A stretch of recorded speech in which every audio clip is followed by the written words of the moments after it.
Welcome back to the In and Out Talks podcast, powered by Tier 1 Performance Guys. Today's special guest, professional baseball athlete, John Matulia, drafted out of high school, and is a cousin of mine again. So, John, man, welcome to the show. Thanks for taking the time out of your day to be with us, man. Absolutely. Thanks for having me.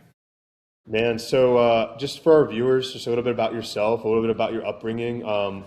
Where'd you grow up, and what kind of sports were you first introduced to? Sure. Yeah. Bounced around quite a bit at a young age. My dad was a college baseball coach. Actually, he just retired, so he was a college baseball coach my entire life. The majority of our life was spent in a place called Eustis, Florida, which is Central Florida, north of Orlando, south of Gainesville. He started a baseball program there, became the athletic director, kind of ran the whole show. Played all the sports growing up, and then really I'd say in middle school, watching my older brother in high school play, varsity baseball, I kind of was like, that's what I want to do and want to be. And so I kind of stopped playing everything else and really just played baseball. But played football, basketball, roller hockey, the whole thing growing up. That's awesome, man. Our family comes from a great athletic sports pedigree. How was it, growing up with an older brother, growing up with a father who was that much surrounded by baseball? I mean, was there any other option for you, or was it just like from the start you were just like, hey, let's do this? It's funny having a 11-year-old son now to get to kind of see him and what he wants to do and be. I can honestly tell you I loved baseball from day one. I'd have my mom drop me off at my dad's practices. I'd always want to throw. I'd always want to catch, and she would do a lot of it because he was playing and coaching. So, I mean, since I was old enough to remember, playing in Little League, that's all I ever really wanted to do. Yeah. And I mean, were select sports a thing yet, like throughout your middle school to high school years, or was it just all league ball for the most part? Yeah, I mean, I guess like travel ball is the coined phrase now. I remember when I was moving to the big field, so I was probably 11 or 12. I was playing Little League, and then also I was playing on the little field and the big field, and I played on an AAU team. So I guess that was probably late middle school, maybe seventh, eighth grade, to where I guess that it's considered travel ball now, but we just called it AAU, and we just, you'd play regular just double headers against other teams. It wasn't always this big tournament, and like it is now. So it was more local. It wasn't like so much traveling out of state, things like that. Yeah, we had the benefit of being in Florida to where, perfect game. Like I can remember playing in perfect game tournaments, but that was 2 hours from the house. It wasn't flying across the country to do it. Right. No, like you mentioned, I think in Florida for baseball and football specifically, per capita, you have some of the best athletes, along with maybe Texas and California, little parts of Georgia, but we're kind of spoiled in that regard where you don't have to travel far to see some of the best talent in the country. Right. Yeah. Right. And going into your high school years, you went to Eustis High School. Your older brother Matt, he was already there. Now, you started on varsity your freshman year, correct? I did. Yeah, I did. Um, Chet Lemon was our coach. Chet played for the White Sox and for the Tigers. He played 18 years in the big leagues, three-time All-Star. So to have him was pretty amazing. I don't remember how it worked out, but I don't know if he saw me playing somewhere, but I started kind of going out there as an eighth grader, working with the team a little bit, and then, it was fortunate in the sense I never spent a day on JV. It was just like, hey, you're playing right field for us as a freshman. So it wasn't. It was weird. It was not like, hey, come make the team type thing. It's like you're our right fielder. So And at that point, I mean, you were just doing golf and baseball, correct? Like in your high school years, or was it just baseball? yeah, I mean, I played on the golf team, but that's we were a small kind of country school, and we would go play these private schools in Orlando. We were not golfers. It was a bunch of baseball guys that were just kind of messing around. So I was on the golf team, but that was more for fun. Yeah. And playing for Chet Lemon, man. I mean, like, how was that? Because a lot of guys don't get the experience in high school to play for a former big league all-star like that. I mean, what are some of the greatest things that you were able to take away and learn from him as a coach? I mean, I'd say the first thing that pops in my mind, that guy is a competitor. Like he wanted to win at everything he did. It didn't matter. He worked, he was a hard worker, and he made us work extremely hard. He didn't kind of get into the weeds of, a hitting approach and X's and O's, I guess you could say. Hmm. He just was driven to teach us how to win and compete and do those different things, and we did. So, but I mean, it was great playing for him. I love the guy. I love playing for him. That's awesome because like my freshman year, I have a similar experience playing for Craig Biggio, and it was the same exact thing. Like most competitive human being I've ever met in my life. He wasn't like he was probably 5'10", 190. Wasn't like a physical specimen by any means, and just had a chip on his shoulder his whole life and just worked his tail off. And I mean, that's pretty much how he made it. Was just being so, as competitive as he was. He wasn't going Yeah. to fail. Yeah, and Chet knew the game. Chet knew the game really well.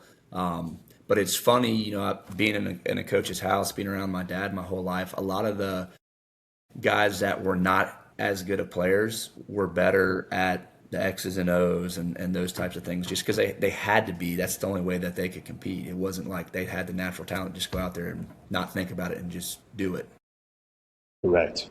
Correct. And throughout those high school years, I mean, like, would you have considered yourself like a five-tool player? Like, what was your, how'd you play your game? I mean, what was, I mean, I would say I had five tools, but not at, I forget what the scale was, 2 to 8 or 20 to 80, whatever it is. I mean, I could do a little bit of everything, run, hit, throw, but mainly just kind of being good at all of them. I was kind of, I mean, I hit three hole in high school, but when I got into pro ball, I was a leadoff kind of guy.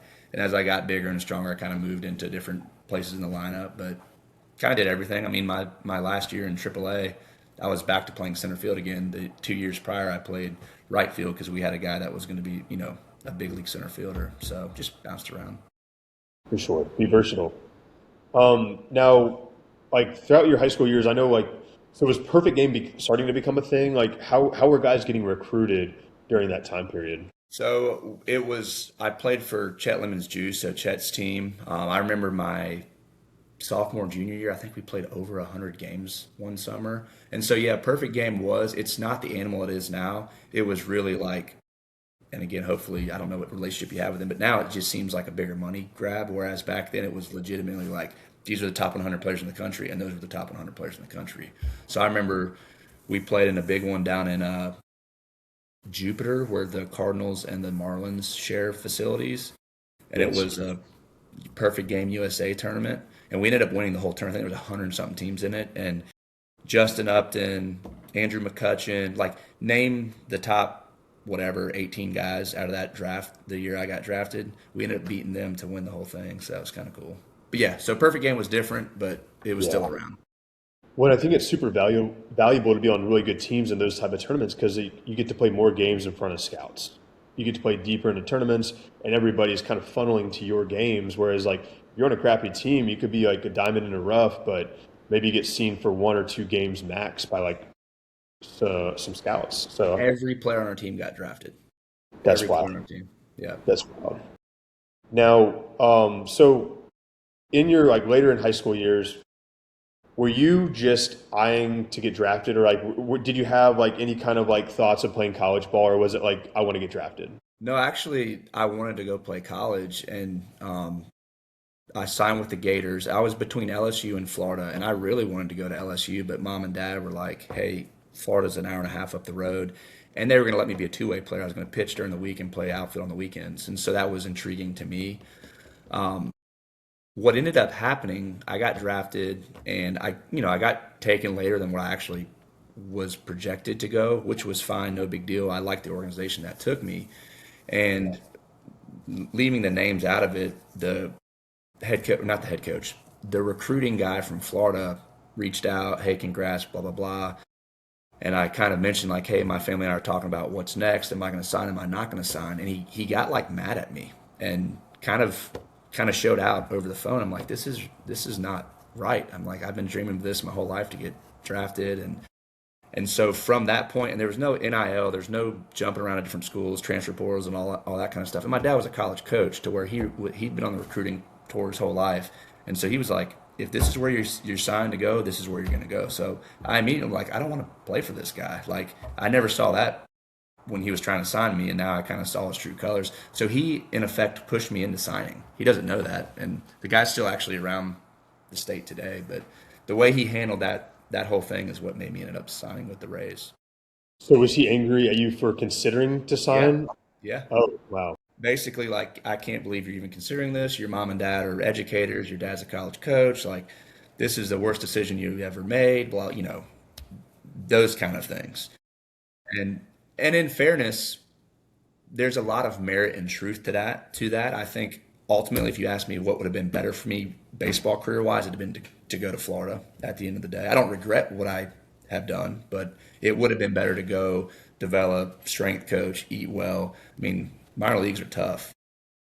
It's a grind, and I think that's why we see a lot more guys going the college route now because of the facilities, the nutritionists, the strength programs. It's like you can almost be MLB ready nowadays after leaving like a Power Five SEC college. It's like you're 1 or 2 years in the minors, and then you're in the big leagues if you're like a And top. they don't put you through the same grind because, Right. if you've played 3 years at Florida, played in the World Series, done all that different stuff, and you come and you start an A ball, hit good, you're gonna play how I guess that summer you play good in A ball, you're gonna start in Double A the next year, you hit good, they're gonna move you up fast. Well, and it's years of just playing 4 games a week instead of 7 games a week, so your body's not as maybe broken down, possibly. Um, I'd start camp at 195, I'd come home at like 175. Now, like, so you had to choose between like LSU or Florida, right? And I mean, like maturity wise, do you feel like you were ready to like get drafted? I mean, because you were drafted by the Tampa Bay Devil Rays in the 10th round in 2005, correct? Correct. So walk us through that process. I mean, what was draft day like? I mean, what were the phone calls like that you had with scouts? And did like MLB scouts come over, talk with you and the family? I mean, what was that process like? Yep. So I played a bunch of different like showcase teams. One of them was with the Devil Rays scout. Kevin Elfring was his name. So I actually I think it was like East Coast Showcase or whatever. And they just take a handful of guys from whatever, 20 guys from Florida, and we go stay up there and do that. So they definitely had a lot of interest in me. Another stubborn, dumb thing I did was I told half the teams I didn't want to pitch. So I was a left-handed pitcher. A lot of teams wanted me to be a pitcher, which was another mistake. I should have been more open to pitching because there's a lot more longevity in pitching. Um, it wasn't like what you see on TV with football guys draft day like that. It was kind of low key. I knew the kind of the top 5 teams that were interested in me, and I think I just got a phone call from that scout that I was on that team with, like, "Hey, we're going to take you right now." So I wasn't like sitting around. I wasn't sitting around waiting for it. I was just having a normal day. So you had an idea of like what organization? I mean, like what were the 5 organizations that like were they small market teams, big market teams? The Braves were one of them. The Tigers were one of them. The Rays were one of them. A lot of the area scouts that were always at my dad's game. So I'm trying to think who else. I mean, the Braves, the Tigers, and the Rays were kind of the 3 bigger teams that I knew had a lot of interest in me. Yeah, that's awesome.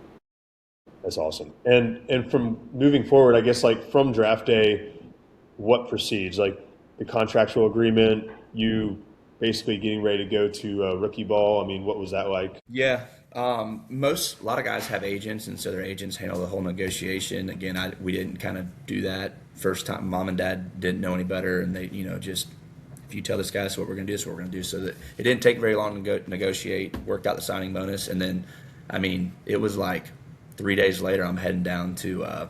We were in St. Pete at the time. We moved to Port Charlotte, but we were in St. Pete, and there's a thing called extended spring training. So for all the guys that don't make it out of camp, they just basically do spring training for a couple more months. So I jumped right in, dropped me off at a hotel, and next morning I was, at the spring training complex, locker full of uniforms, and figured out, here you go. And that was with Princeton, correct? Where you started So with I this? so after so I was in that spring training for a couple weeks, and then Princeton, West Virginia was my first assignment. So that season started. That was rookie ball. And there was a ton of levels back when I don't even know what it's like now, but there were so many levels back when I played. But Princeton was my first assignment. And it was later in the summer or like later that fall? Or It was was in it? the middle. It was the middle of the summer, so Okay. it was June. I would say, I think sometime in June. And it's funny. You show up to Princeton, West Virginia, and there's nothing there, and the stadium's like okay. And here you were going to go to an SEC school, great stadium, facilities, all that stuff. You're like, man, what did I do? Like these stadiums are just barely better than your high school stadium. It's just I mean, it's better than that, but it's yeah. not. It's not an SEC stadium. I mean, once you get to Double A, I shouldn't say that.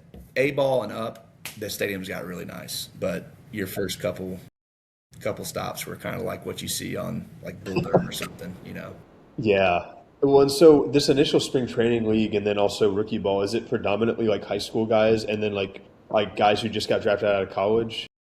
It was an assortment. So a lot of Dominican, Cuban, Venezuelan players. So those guys sign when they're super young. So a lot of those younger guys, and then you got to have enough players to field teams and do stuff. So there was a lot of like fifth year seniors that were never going to get out of rookie or A ball, but you had to have them to field the kind of team. And then where I went, once more guys started signing, like some guys held out for 2 months to get a bigger signing bonus. Then those guys would show up and they'd come straight to Princeton where I was. And then sometimes guys would, get sent home because of that. So So a grind, to say the least, in yeah. minor league system. And so you're busting everywhere the first few years, right? Until you get to AAA ball, you're pretty much busting everywhere, and then you start taking planes and And stuff. even then, you don't fly a ton just because they set it up to where, there's the fields are fairly close. In AAA, they get two buses, so everyone has their own spot. You can sleep, that kind of thing. But AA, single A, it's not like that. But yeah, you're busing everywhere. I remember leaving Montgomery to come down here and play the Jacksonville Suns. So it's a long bus. I mean, probably a 9-hour bus ride. I get down here, we go straight to the field, and the manager calls me in the locker room or in his office and said, "Hey, you're going to AAA." So I rode the entire bus down here. Then I got to jump on a flight in Jacksonville. I fly to Norfolk. I play 3 games in Norfolk, and they say, "Hey, you're going back to AA." I fly back to Jacksonville, catch the bus, and ride it back to Montgomery. It's terrible. So needless to say, your food and your nutrition and your sleep is not on point. I mean, it was great. It was great getting to go AAA, and then a couple weeks later, I went back up there for the rest of the season. But that was tough. In fact, Sarah, we were married at the time, and she drove down from Atlanta. She flew into Jacksonville. I literally just got to see her at the airport. We drove around in the car at the airport, and then I flew out. That was it. High and by. Yeah. Dude, that's crazy. So I think this is like the part of pro ball that like everybody doesn't know about, right? Like it's the grind. It's behind closed doors. It's not romanticized whatsoever. It's like, dude, this is a grind. Yeah, I mean, like we went to the Jacksonville Jumbo Shrimp game, and all Keaton brought some buddies, whatever. They're all watching these guys play, and they don't realize that, they're about to get on a bus and drive 8 hours to the next place that they're going to play. We're the ones getting there to enjoy it, and then like yeah, sleep, nutrition, whatever, a tweaked hammy, or you just don't feel good. It's just one of those things. What was the biggest transition for you to make moving from like literally high school to professional baseball? I mean, like obviously you faced some really high level high school talent, but what was that like for you? I had a good rookie year, so like it didn't seem a whole lot different. I think I was naive to the fact that like it was going to get harder. I just like, oh, that's easy. They throw the ball over the plate, you hit it type thing. Um, and then you have an off season and you work on things and you lift and you do all that, and then you go to spring training. I mean, I would say the biggest thing, and I mean it makes sense because all these guys have the tools to play in the big leagues. They just don't all get there. It's just the mental grind. And if you're off a little bit and I'm hitting leadoff, I'm gonna have 5 at bats. It's like you got to lock back in and figure out how to do it. You know what I mean?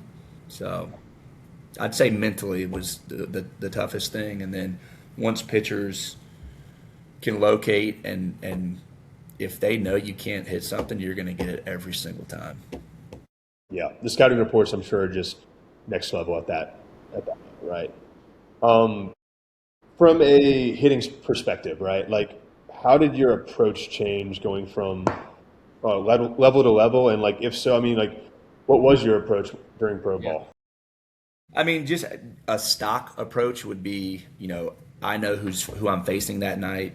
If it's a lefty, righty, whatever it is, I know what pitches they have and what they'll throw. And then early in the count, it's not even guessing. It's people think guys. It's like you go to the game, these guys are throwing 98. How are you going to hit that? Well, because they guess. I mean, the approach is I'm looking middle of the way fastball early in the count. If I get it, I better do something with it. And then late in the count, you're going to adjust to where you got to kind of get on the plate, choke up, and look look for anything really. I remember it like yesterday. I was in Double A, and Desmond Jennings, who made it to the big leagues with I us, remember. who was our center fielder, he hit a ball. He smoked a ball over center field, and he came back in the dugout. I'm like, "Hey man, what was your approach right there?" He's like, "I was looking for the slider." I'm like, "Okay, well that was a fastball." He goes, "Yeah, I don't know. I was looking for the slider and just hit the fastball." So like the fact of the matter is, the guys that are really really good, they're just good. They don't know what. I mean, how do you look off speed and adjust to a fastball? It doesn't make any sense. That's like that was my next question, dude. Is because like are most of these guys like are most of these guys who make it to the big league level are they just crazy like their reactionary skills are just next level? Is that what it is? Now I can think of another guy named Stephen Vogt. He's the manager for the I guess they're the Guardians, but the Indians. And he was a fifth year senior, signed out of a school in California. That guy just had a great hitting approach. He wasn't the best defensive guy. I mean, he wasn't even supposed to, he was a fifth year senior. He wasn't supposed to make it, but every time he played, he hit. And so he did have an amazing approach. He was a great two strike hitter. I think the short answer is yes, like almost instinctive for the guys that make it. Yeah. And I'm sure like the more you study guys, the more you study film, the access to what they have now, sure, maybe they're sitting certain pitches. Like if like in the past they remember facing this guy, okay, I remember like the second pitch of the at bat, he threw me a lefty on lefty curveball or something like that. So maybe that's what you're looking for that particular at bat, right? I'll give you an example. This one I actually started hitting lefties really well. And in Double A, they did it all the time. They would get ahead with a fastball. The next pitch was going to be a spinner, and if it was coming at my shoulder, I would swing. I started hitting home runs off lefties when I realized they're going to get ahead 0-1. Here comes the slider, curveball, whatever it is. And if you can pick up the dot and it's coming at your shoulder, it's going to be a perfect pitch to hit. If it's not, you got to take it. It's a ball. So I think there's a lot more guessing or looking for specific pitches at those higher levels than people realize. Yeah, no, I agree because hence the reason why you see guys taking fastballs right down the middle because they weren't looking for that pitch that Correct. right. Correct. So that's why I try to explain to guys who are like, why didn't he swing at that? Who like don't know the game within the game as much, right? It's just like, oh, he wasn't looking for that pitch. Like he's probably cool with going down looking this at bat, and then next at bat, he's probably going to hit a home run off of the pitch that he was looking Yeah. for two at bats, which is, I guess that's like, yeah, that's just next level kind of approach. And when you're going good, like again, you play 140 something games. When you're going good, you're seeing the ball out of the guy's hand. That's how it is. When you're not going good, like I can't see it. I don't know where it is. That ball turns into like an aspirin tablet versus a beach ball. Yeah. Man, so off season, like what did a standard typical off season look like for you? Were you going back home? Were you doing Yeah, I like went. I went back to. I guess for a while, I would go back to Eustis, take probably a month to not do a whole lot, and then get into the weight room. And then I don't even remember when I started throwing and hitting again, but yeah, basically do hitting lessons, make a little bit of money, have a little bit of time off, and then actually my first couple years I went to what was it called? They called it instructional league, Instructs, and it's basically for your younger high school guys or again foreign players, and it's like spring training, but it's in the fall. So I also did that. My best off seasons were when I lived in Atlanta, and Uncle Mark got me hooked up with Georgia Tech and their strength coach. They had probably 20 pro guys that worked out there. And so it was a very kind of organized 10 o'clock at the weight room. Here's your stuff. And then we go to Tech's baseball field and hit and do all that stuff. that's awesome. Was it relatively, I mean, I know you worked with a sprint guy, correct? To work on speed and stuff like that. Yeah, Um, he was a track coach, exactly. okay. No, He that's was down awesome. in Merritt Island. I think he played at Florida State, football and track, something like that. And I don't know how my dad knew him, maybe like through FCA or something. But yeah, we would drive over there, I think twice a week and work on our speed. And when instructs, would that start in like November, October, That November? sounds right. November sounds right. It's been so long, man. I can't remember all that stuff. But Are most guys at the minor league and big league level, are they playing winter ball? Like, unless they're just like been a seasoned veteran? Or um, the AAA guys, maybe like your up and down kind of big leaguer that's on the 40 man, but not playing in the big leagues all year, he would. I mean, my last year I played winter ball. I played in the Dominican. It was a lot of fun, but it just depends. Some guys want to go home, get rest, and lift and do stuff. Other guys, again, like for me, I went and did it because my contract was up with the Rays. That was a way to maybe go get signed by somebody. Um, but it was great. They pay you cash, and it's a lot of fun. No, because I think I last remember you playing for the Columbus Catfish, was it? Um, I think you The, played at Lakeland. You played against the Lakeland Flying Tigers, and that was like the last in-person game I got to watch you play in, I okay, believe. that would have been that had either been the Vero Beach Rays or the Charlotte Stone Crabs. But yeah, we It was played both. Charlotte. It was Charlotte. And I remember in specific the game I went to go watch you play. It was the craziest comeback. I think you guys were down by 10 runs in like the fifth or sixth inning. Came back and went to extras. I think you guys ended up winning. I was like, oh, I guess that's just minor league baseball right there. I don't remember that game, but I just remember it because like I only got to watch you play a handful of times, and so I was like, okay, I think I was like in eighth or ninth grade or something like that. But no, that was fun. gotcha. You on, Jordan, or are you able to talk? Yeah, I think I am on finally now, man. Sorry John, about that. Jordan, Jordan, John. Nice to meet Hey, you. how I've are been you? I've been listening in like a creeper, but at y'all's story, but no, I'm glad to be on with y'all finally. Especially as a fellow outfielder. Huge fan. Well, and Jordan's a little bit smarter than me, so he probably has better questions for you too. At least the ones that I've missed. Yeah, I mean, I have plenty of questions. So when you were at high school playing high school ball to pro ball, was the jump in between like going from playing high schoolers to grown men in the league? How big of that like culture shock or how big of a jump did you have to make in your own game just to get on par, or was it easier than you thought? So because you don't go straight to the big leagues or jump in and play, big league spring training games, you're basically at the same kind of skill level in theory as the other guys. It was a little different just because, some guys were 6 years older than me, and then, again, the Dominican players that we had were older, but I don't think you think a whole lot about it. You kind of just jump in and play. I think you feel like you belong there, and so you just play. I heard also we've had I think one other guy that got drafted out of high school on our like Dre Nelson, he got drafted out of high school, but he talks about like mentorship being a big key factor while he was there, or lack thereof. Did you have a guy that you kind of leaned on towards mentorship, or did you become that guy later on in your career?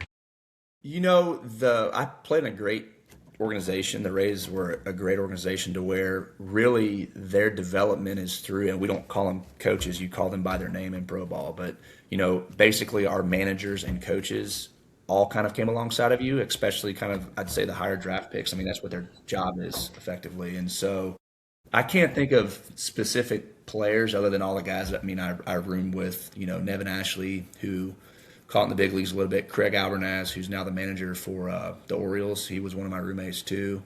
Oh, wow. But yeah, so I mean, you're around so many good players that you can kind of pick things from.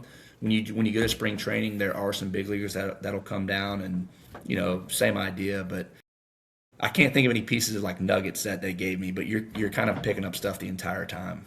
Okay, and then probably one of my last few questions. When you were playing in the minors, going from single A or rookie ball all the way to triple A is no easy feat, no matter what round you're drafted in, right? Is there any key adjustment or maybe key game or key play that kind of switched it on for you to have success in minor league ball? Because ultimately, it seems like everyone that's there is kind of preying on your downfall so that they can have the opportunity to shine.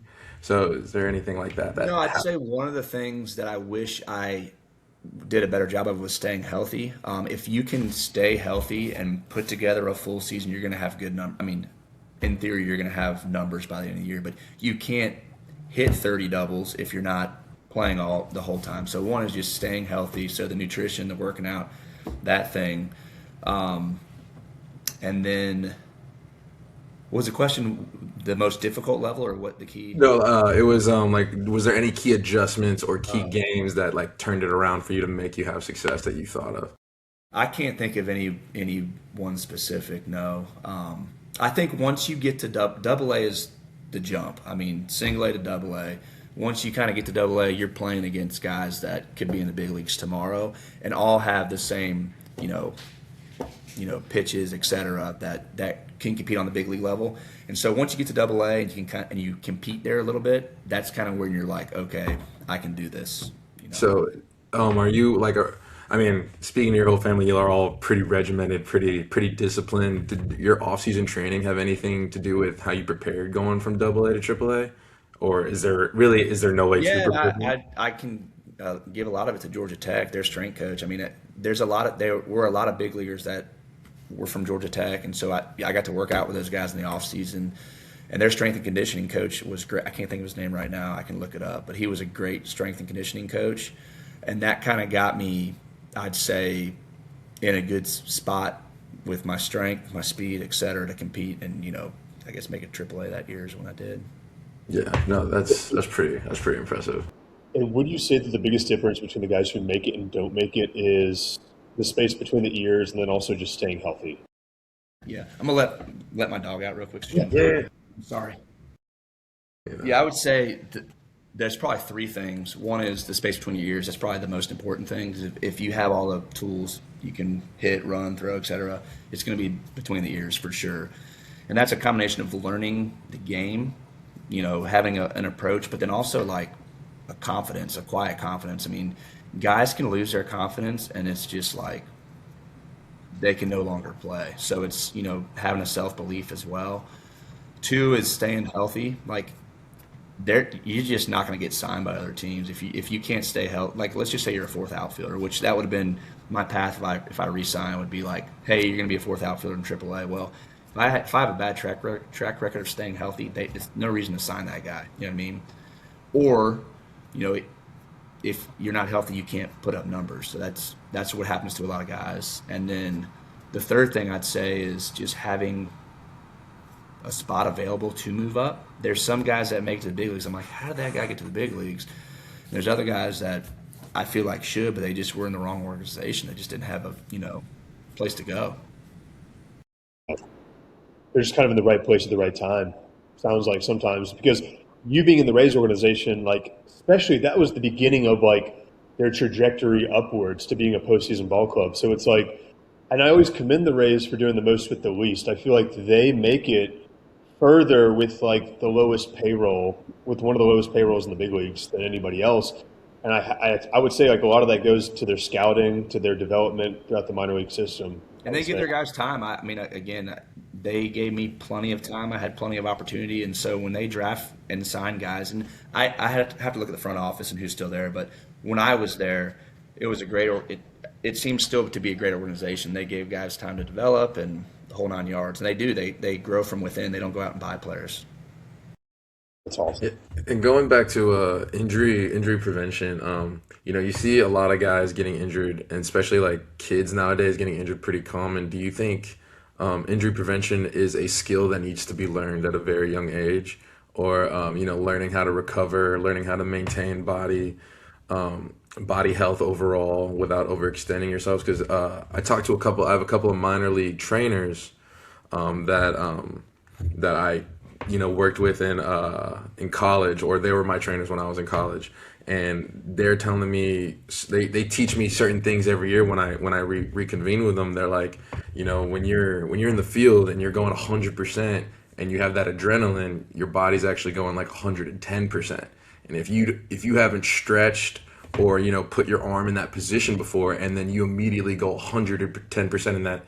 At that time, that's how the injury happens. That's where the tear occurs, because you didn't prepare your body for it, or your body's never been in that position under that extreme amount of stress. So I guess my question is, do you think it is important for you to learn how to rest and recover and prevent injury, especially as a younger player? I'd say absolutely, and it's important to learn, the shoulder stability things, all the things that you do to protect your shoulders, knees, etc. The problem in pro ball, or let me say, in college, it seems like better strength and nutrition than the minor leagues. And it's gotten better probably since I've been out of the game. Way better strength and nutrition, and you're not playing every single day. So it seems like in college, it's easier to do that. once you get into pro ball and you play every single day, you're just not going to feel good every single day. And then literally you have 2 days off a month if you're lucky. So you're going to go lift at 9:30 in the morning after you got done playing at, probably got to sleep at midnight, get up and go lift. Well, I mean, and then we got a game tonight. So it's like, it's almost impossible just to, throughout the season, you're just going to break down. Yeah, and walk us through a day in the life. So you're saying that you go to bed midnight most nights in pro ball. You're waking up at like 7, 8 a.m. Is the first thing you're doing like eating and lifting? So honestly, guys are sleeping until 10 or 11 because I mean it's so hard to fall asleep after you've been playing all night. So if let's just have it a normal where it's a home series. I'm probably getting up at 9:30, probably getting some breakfast, sliding into the field maybe 1 or 2. Some days I'd go lift, or some days we had weights at the field too. Some days I'd lift there. I didn't lift maybe like 2 days a week, something like that, 3 days a week. You're just trying to hang on. You're not really trying to. You're not building muscle or strength. You're just Exactly. Trying to maintain. That's right. And then you'd play, and then again, I mean, it's like Groundhog Day. You try to fall asleep, get up and do it again the next day. So, and then the road's tough because like if it's our last game and we're down in Mobile and the game gets done at 10:30, shower, eat. Now we're busting it back to Montgomery, and it's a 4-hour ride. So sorry, That's a yeah. Oh, yeah.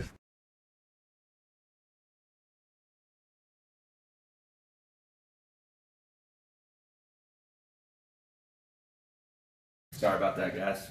No, no worries. I was just gonna say, no, that brings up a good point. With the traveling, and basically you described the baseball grind, right? Yeah, Away games, just playing every day, and a lot of high schoolers and some of these kids that want to go play college, especially JUCO, don't really know what it is, and it'll test your love for the game. yeah, How was that? How was dealing with that mentally? Because overall, that's all it is mental. Because you're primed physically to do it. You've been going through it, but how was yeah. that mental grind? You It's know, tough, man. So I would say that I'm not gonna say I fell out of love with the game, but just like anything, once you get paid to do something, it becomes a job. And like when someone can check how your night went, like if I have a bad day at the office, it doesn't get posted on the internet, or my dad doesn't get to see I have a bad day at the office. Whereas playing pro ball, I'm 0 for 4 with 3 strikeouts. Everybody knows that. So that can be tough. And then like you said, man, just like to have one day just to do nothing, it doesn't roll around. I mean, you're playing all summer, So it is definitely taxing physically and mentally. Do you feel like that the best ball players that you played around also just had short-term memories? They were able to control their emotions very well, like get hit in the mouth 3 days in a row and then come back out the next day and think that they were God's gift to the world still, and they were just able to basically Yeah, overcome that. I was going to mention that, and one of the most important things that young players can learn when they're jumping into this is just no high or no low. So if you're 3 for 3 with a homer, you're the same guy as 0 for 3 with 3 strikeouts. Like, and you gotta trick yourself at times because there's a level of, hey, I'm seeing the ball really good right now, and this is never going to end. I'm so good, and all of a sudden it ends, and you're like, I can't see the ball right now. I'm never ever going to get hit again. So you gotta kind of play that mental game with yourself where it's like, I don't care how good it's going or how bad it's going. I got to be the same guy all the time. I love that because it's so applicable to the real world, like business, sales, etc. It's like sometimes, like at my job, I'll go 0 for 10 on sales and not sell anything for like a week and a half, and Yeah, then I go 5 for 5, 6 for 6, 7 for 7, and like I kind of like I call it Joe Flacco mindset because like I'm also a Ravens fan. He's like emotionless. Like this dude, he could have thrown like a game-winning touchdown pass, and he looks yeah, exactly the same as if he threw yeah. 3 picks. So I just kind of I think it's very important that players learn from that, and it's like the more you can just breathe, let go, realize like not take yourself too seriously, but just serious enough, and not get too emotional about things. I think that's like super important. And I Like mean, that. we all have personality types. I'm definitely not that guy. I am a high low guy. Like I just have been that. And you try to write. The idea would be to your teammates in the clubhouse, you gotta be the same guy no matter what. I can't be high or low, but you do have to ride. Like, man, if it's going good and you're feeling good about it, ride that thing as long as you can ride it. And then you got to find a ways to get out of the bad one when you're going the other direction. Yeah, like I think that's such a good point because I mean I can't remember Mitch. Me and Mitch played high school ball together. Mitch bats 500. I can't remember a single time I ever seen him strike out. But like I know there's definitely scenarios where like he could be like, man, I can't believe I had a bad game. Like he talks about Marty, his dad, getting on him on a game in high school, and I was like, I don't remember that game at all. Like I just remember I played bad. Whoa. But And I never. And I tell my 12-year-old kids that I coach all the time. I'll go, in retrospect, no one's gonna care or remember you. The only one who remembers is you. Like I am haunted by like the errors I made in the field. Like I think I made one error every year in college, and it haunts me to this day. And I don't think anyone even remembers that, but I remember it word for word. But like, and then at the same time, I'm also the same kid that hit a bomb at Texas A&M. Like, you can't ever get down when you have those low lows. Like, I almost laugh at myself sometimes because of how serious I take it when I'm at that low point, and then when I get that high, I'm off to the races. for parents out there, John, I mean, now you're on the other side of things, right? Like, what's your advice to parents out there? Is it like after the game ends, you just don't talk about the game, right? Or what? How do you approach it from a father's One, standpoint? I would tell them your kid's not going to be in the big leagues, so get over it. Like, Yeah, and that's kind of blunt, but honestly, I had to have a meeting, and I'm the assistant coach, and I'm the worst assistant coach ever, just because I'm busy. I'm busy with my job, and the guy I play with, or the guy I coach with, Tyler Barnett, he played for my dad, played for the Braves. His dad was the head coach at Flagler College. He's in the Baseball Hall of Fame, so very good baseball mind. He loves it, and I've never met pro ball guys that like are so into it. Well, he's into it. He loves it, and he does it for his kid, and that's why I coach. But we had to have a meeting, and I'm like, parents, you're making this not fun for your 11-year-old. They're not going to be in the big leagues. They're not going to remember this. What they're going to remember is their buddies and work ethic and doing those different things. So, like, take some pressure off them. Second, y'all have never hit before. None of you parents have ever hit. It's hard. It's hard. I don't know if you know that, but it's hard. So hard. they're not trying to strike out. And it's even harder when you're on their back the entire time, right? So I mean that would be it. Is like have fun. Baseball teaches you life. It's a game that teaches you life. Let's use it as a tool to do that. If guys are going to make it, they're going to make it. If they're not going to make it, they're not going to make it. Just move on. That's some sound advice. I think a lot of parents probably need to hear that because, I mean, we deal with parents all the time who think their kids are going to be the next, Barry Bonds, and I'm like, Yeah. that's just not the case. I mean, how do you, because obviously you've competed at the ultimate level, the highest level. How do you separate that level of competition from coaching or training, your kid, like as far as like mindset? Because I think that's what parents have It a lot sounds of issues bad, doing. but like I don't get to hit or throw anymore, so like it doesn't get me fired. Like it doesn't get me fired up. I literally just do it for Keaton. I want him to enjoy the game and play. But as far as him winning or losing, now if I go to the golf course by myself and I'm playing guys, then I get fired up because it's on me. You. Now, do I want them to lose? No, I want them to compete. But dude, if they lose, I don't care. I mean, Might get your Like, Sunday like, back. it's 11-year-old baseball.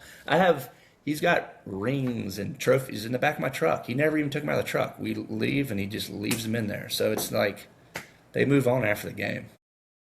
Yeah, I always tell these parents, I was like, it's important that they, especially when they're young, like from ages like, 6 to 11, I was like, it's important that they, one, learn the game as much as they can, and two, they have to still be falling in love with the game. Like your kid still has to be falling in love because you get like 10-year-olds, that'll come to me and then, I'm not even sure if they want to be here with a one-on-one lesson with me or if they want to come to practice. I was like, hey, they're coming to talk because they just don't want to be here. So they're just goofing off. I was like, if they're not loving the game, I was like, one, I don't know why you're spending all this money. Please spend it somewhere else. Yeah. I mean, I'll still take it, but like, please, like, this is not what it's supposed to be used for. And then like, two, if they're not in love with the game, find something that they are in love with because they're just gonna resent it, and then by default they'll resent you. Like it's just the way it is. I mean, my dad thought my brother was gonna be the big baseball star, and then Ethan got hit in the face once, and after that he was like, I'm out, Yeah. like flat out. Well, this is basketball it is. basketball till the day he dies after that. And then he was just like, I'm out. And then like, my dad thought I was gonna be a basketball star, and then I ended up falling in love with baseball more. and like that was just one thing. You just if they want to, they will. That's And right. I think every kid knows that. If a kid wants something, they'll let you know. I mean, you can Yeah. guide them, you can push them, but I mean, you can't. Then that's where parents draw that gray line. They push them too much, and now the kid has completely drawn back and reverted, and then he's forget your baseball dreams or your parents of cheering him on in college. Like you won't even get to see it in high school Yeah. because he's done. Yeah, I think that parents need to take a step back and say, what are we doing this for? Like, what's the purpose of this?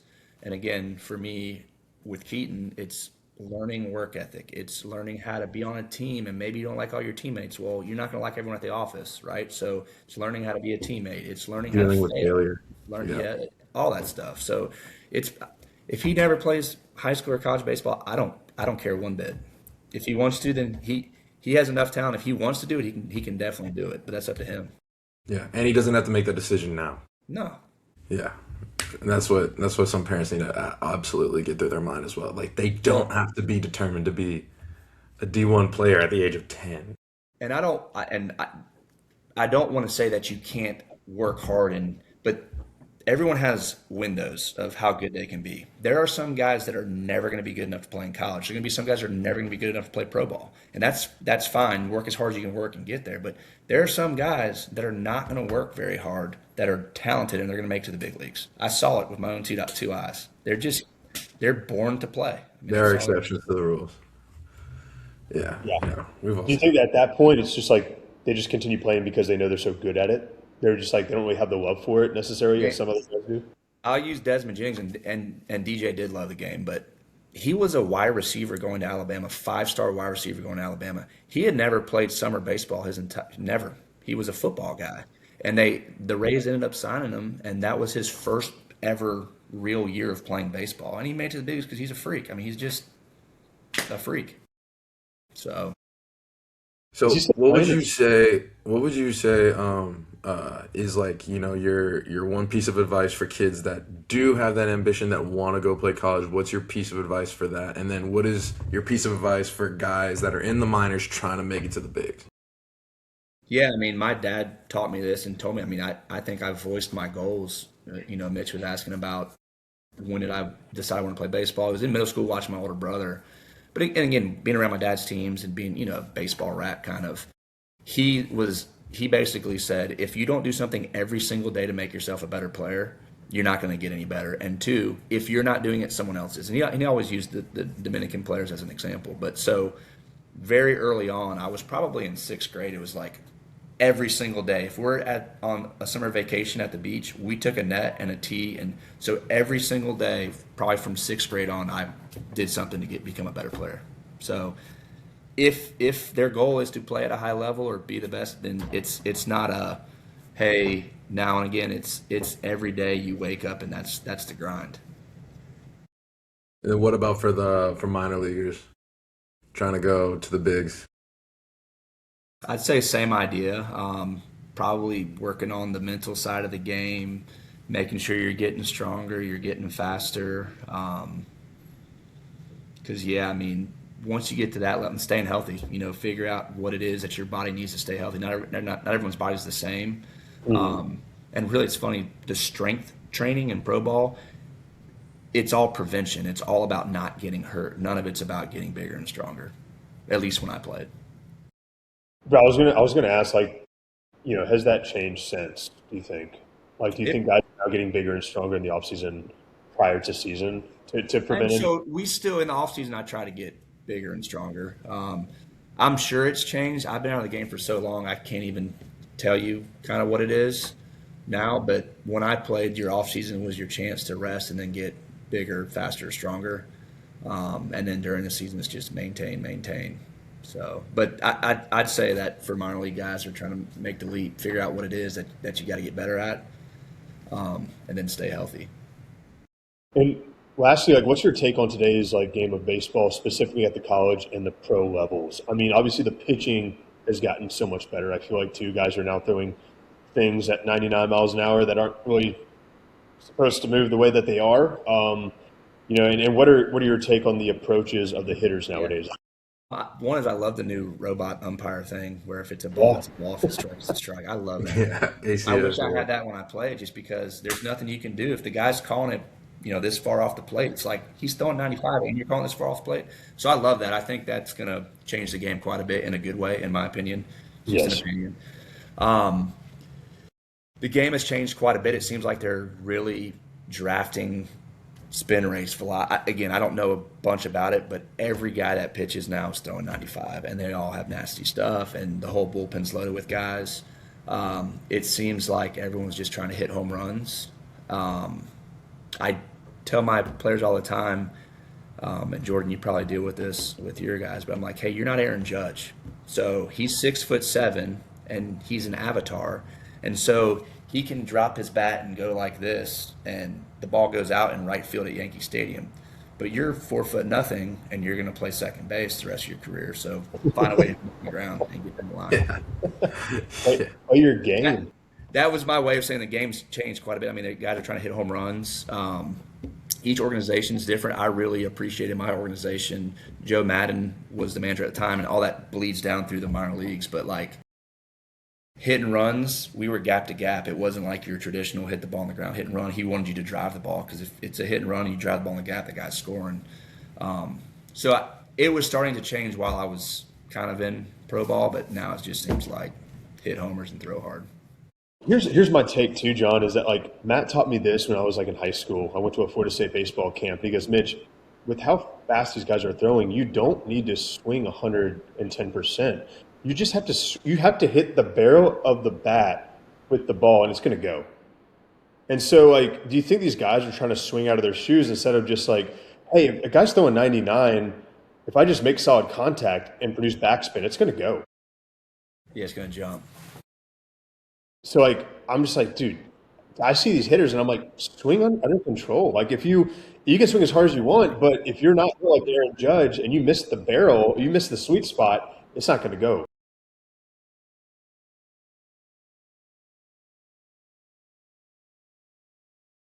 Yeah, and This camera froze up. that's what we worked on probably most, is being just So short to the close. ball. So how do I get my barrel to the ball short? I have more time to see it, and then and the ball does jump. You don't If the guy's throwing 95, you don't have to do a whole lot other than put it on the middle of the barrel, and it's gonna go. So absolutely, the whole idea is get stronger so you're quicker, and then two, work on your swing, get it shorter to where it's getting straight to the baseball. It's in the zone quick, it stays in the zone a long time, and that way you don't have to be perfect.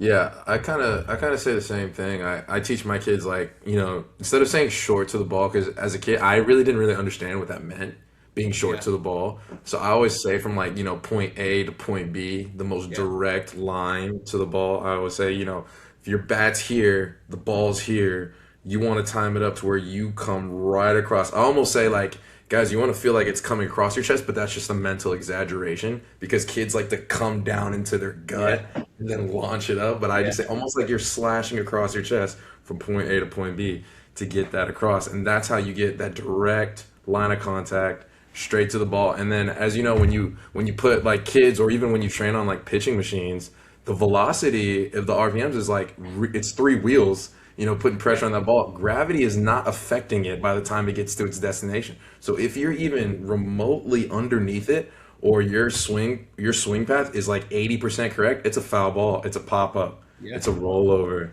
You got to be direct, and like that's like my biggest issue because you get those 11-year-olds that will hit off the tee and they think that it touches the top of the net. They're a big dog and they're gonna hit bombs. And then we're pulling hat tricks and an 11U double A tournament, and I don't know what and you don't know what to Yeah. deal with that. So Well, I it mean, has. I can tell you this: the swing, the whole hitting swing, has changed since I've stopped playing, and it's a lot of it's just the way guys talk about it. And golf has now helped me understand that, because what a pro golfer says he's doing is never what he's like. If you watch old school Tiger Woods talk physically about, doing. it's never what he's doing. So like I think about A-Rod and some of those other guys that were in the big leagues when I was young coming up. Well, he always talked about swinging straight down basically. And if you watch him swing, he doesn't swing straight It's down. like His that at barrel's all. flat. And so I try to explain to my players, I'm like, hey guys, a lot of what my feels were and what I was thinking, like I thought about being down to the ball. I wasn't. My barrel was flat the whole time. But that's how I had to feel to shorten up my Right. swing, if that makes sense. I Now mean, guys don't even, they're just like, forget it. We're gonna drop this thing and swing up. but like that's what I learned. Like mirror drills. Like it sounds so basic and old school, but like for me, until I got in front of a mirror, I'm thinking, oh, I just got to go direct to the ball. But when I thought, going like short to the ball like this, I was really like Yeah. this. Like in my mind, I looked completely different from how I actually looked. And then that's how I learned that, oh, I need to feel like I'm like almost chopping wood or 45 degree slashing to the ball to get to where I'm like actually on plane. And then a high school coach, actually Coach Starkey said this. He goes, it's not what I'm saying is not for you what I want you to physically do. I just want you in the mental mindset so that you're in the right position to do it. And a lot of kids have even adults have a hard time, adjusting that just because someone says like, "Hey Rod, I swing down at the ball." You got guys all actually chop down on the ball. Exactly. I was like, that is Right. not accurate at all. And He just Chip, wants you in the mindset that I can't be under here. I just got to be on plane. And people can't put that together. But again, like, not, and this goes into another conversation, but not all players are good coaches, and not all good coaches were good players. Yeah. And, I you agree see that all the 100%. time. What I was gonna say, if you go and look at video footage though from Babe Ruth all the way up until now, they're all doing it. They're all getting the same hitting position. The barrel's getting the same. All of them are doing it the same. yeah. So you can, things look different, but if you break down a few points of them, all good hitters, all guys that hit 300 in the big leagues are all in the same positions. Couldn't agree more. And to simplify it for kids, I'm like, guys, you have a round bat, a round ball, you have to hit it square, so you have to swing on plane with the ball. Like, you can't just swing up, you can't just chop down. I mean, wherever that is, I mean, because like the mound's naturally elevated. So whenever guys like A-Rod say they probably used to have an issue with popping the ball up, and so in their mind, they're like, I got to swing down because that ball is coming at a downward angle. Do you remember Griffey's swing tee? The Yes. Griffey thing had the bars. Do you remember the Yeah. angle of that thing? Yeah. It was Crazy. down. And Yeah. again, if you look at Griffey, he didn't swing down, but in his head, that's how he was short. You know what I mean? Yeah, or what was it? I saw that Barry Bonds video where he was doing front toss or he was teaching Yelich how to do front toss, and he goes, "You start by like hit a one hopper to the L screen, and then make it a short hop to the L screen, and then hit the bottom, and then work your way up. Like that's how I get on plane." And he goes, I was like, you're trying to do that in a row. One teaches back control, perfect back control, because if you can do that, that's perfect back control, especially if it's up the middle. And then two, you're working on controlling on how that elevation and how your bat angle is working in real time to get to the most optimum blast point. And I was like, it's so simple and so genius that you would think like oh, this the guy who hits one of the most home runs in ever to ever live does a simple front toss drill to get him to where he needs to be. I have found, and I don't know what has changed, but I used to coach a team when I was done playing back in Alabama, a little travel ball team, and those kids, man, they listened to every word I said. And I don't know if it's just because of how they were raised or what it is, but nowadays, and hopefully my parents don't listen to this podcast, but my players don't want to listen. They got it figured out. I'm like, all right, if you got it figured out, I won't help you then. Keep going 1 for 4 with 3 strikeouts. Do your thing. You gotta do. I mean, a lot. I think a lot of it is, and I mean, I think these kids come in an era where a lot of the facilities, the knowledge, and just the overall game of baseball has kind of exploded to a point where like they can get by and they don't have to do like the mental hurdles that we had to do till a much older age. So they haven't gone through those trials and tribulations of necessarily failing to where like to a degree that matters until they're like 12, 13, 14, and then at that point it's high school. And then if you have mental hurdle issues in high school, good luck getting out of there because high school ball, believe it or not, if you want to play at the college level is easy, compared to the college level, we all know it's super easy. But like, that's what I'm running into is like a lot of these kids don't want to listen. And then, it takes some sort of dramatic failure to pull them back. And I don't mean like, oh, you had a bad day at the park. I mean, it takes like they blew the game. There's no other way. It's their fault. Like it was their play to make, and it's a result of their lack of preparation or lack of ability to listen and execute. And then all of a sudden they want to lock back in. They have to get almost exposed Right. to wanna win and learn and listen, and it's just tragic because you're just like, because some of those kids are good, and then they won't experience that till high school, so no one's gonna put up with that, and then it's too late. And I see that all the time. Whenever you teach hitting, John, like, do you just keep it simple? I mean, do you do T work, front toss, overhand BP, maybe a little bit of machine stuff? Like, you don't use any kind of like, or do you use any kind of like tools or gadgets or any of this like No. new stuff? You just keep it I simple. I I like I like side toss because I can see the hitter, and it's just visually it's good to see the hitter. T works obviously good too. You can get in trouble on the tee because I can stand on one foot with one eye closed and hit backnetters all day long just because it's sitting still. So I don't overdo tee work. I do it with a purpose. Maybe I do like a high tee because maybe their bats dragging under the ball. Side toss, I hate flips. I don't like underhand flips because it's not realistic. I'd rather, and later in my career, I started doing this where I'd rather, if you want short stuff, then have the coach sit there. And so it's still, you're picking up a release point off of the ear like a normal pitcher is. When do you ever hit a ball from down there? So and again, some guys love it. I personally hate flips and then BP. So like if I went to take Keaton to hit today, we Mhm. do side toss and then I would just throw to him. So I don't have any gadgets. I don't know what gadgets are out there, but No, neither. I mean, honestly, me and Jordan, we keep it old school. And like, I think a lot of kids they use machines so much, and I think machines have their place for like velocity, or if you want to see like some spinning breaking ball stuff. machine, yeah. Yeah, but like for the most part, I think seeing it out of a hand is so Hundred valuable. percent. Matt, my older brother played in the Cubs organization, coached at Florida State, all that stuff. They did a thing called a fuzz machine, which was basically super high fastballs, gas, and it was the same idea to teach you to kind of get the barrel straight to the ball with no wasted Yeah. energy. So he Yeah. he loved that drill. I didn't do a ton of that. At Georgia Tech, they got a machine that it's a straight up pitcher. It's a video screen. It looks like a regular pitcher. When I do machines, I mean, yeah, it's only for velocity. It's basically eye training. Just recalibrating your eyes, getting ready for the season. I mean, I don't like. I mean, it's good for two strike approaches. I mean, you're reacting to the ball. That's all it is. You can't time it up. But Yeah. a lot of kids are put on machines. Like, hey, get better. This is 70. But a lot of kids don't know how to read a pitcher. They don't know what to look for. They don't know how to read it. They don't know how to get their timing down on a basic level. And I think that's why machines are being used sometimes inappropriately or not correctly, because you got kids that are going to machines trying to time up 85 on a machine at the age of 13. In reality, they can't hit 65 because they don't know how to read a pitcher or read a ball when it's coming into them in the batter's box. And like that's my only issue with it. Sometimes when you have these young kids doing it.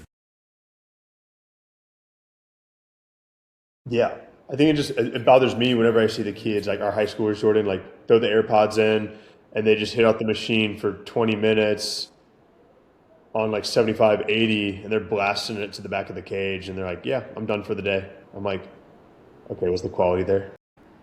But John, any kind of like, just kind of leaving this pod, like any kind of advice that you'd have to the younger generation that was like, hey, Or like, parents. or parents, right, that want to play baseball at a high level. Yeah, I'd say that kind of going back to what I was said before, wake up every day with an intention to get better. And now I'm not even a baseball player. I don't do anything with the game of baseball other than coach my son. But it wasn't a waste of time. The work ethic, the really learning how to deal with different people from diverse backgrounds and being a teammate. Um, it's taught me leadership skills. So really, it's not going to be in vain anyways if you work really, really, really hard and all you do is play a year of JUCO baseball. It's not in vain because you're learning things along the way that are going to help you in life beyond the game. And then really remind yourself it's a game. It's not everything. There's life after baseball and outside of baseball. I think that's extremely important. There's a lot of people that don't realize that, and it's such a short window of our life compared to everything else that we can do. Remember that it's a game and there's going to be other things beyond it. That's powerful, John. I really appreciate that, man. And dude, thank you so much for taking the time to come on the podcast with us. I know we've been bugging you for a little while now, and dude, we really appreciate it. Absolutely. Thanks for having me. Appreciate it. Thank Dude, you. Appreciate and it. we'll be in touch soon. Jessica and I are going to be in Florida next year. Hope we can visit you guys on the way down to Orlando Awesome. and get you on the pod again sometime. Sounds good. I appreciate it, guys. All right. Appreciate it. See ya. John, have a great one, See man. you. 5,